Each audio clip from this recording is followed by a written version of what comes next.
So basically, the Franklin Fire Department was called to this property by the gas company. One of the business owners actually called the gas company this morning for a report of gas and an odor of gas. Once the gas company got here, they summoned the fire department. When our folks got here, we immediately metered the building. We got levels of carbon monoxide up to 300 parts per million, which is very significant. Most of those high readings were on the second level of that property you see right there, which is above a gas unit that is in one of the businesses on that side of the building. Columbia Gas was secured that furnace.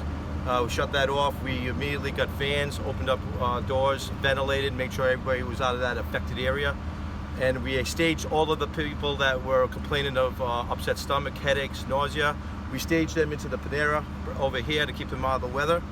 And we, through our mutual aid pact, we had rescues from ambulances from surrounding communities, stage and provide transports. We had 12 people actually get transported all to Milford Regional Medical Center.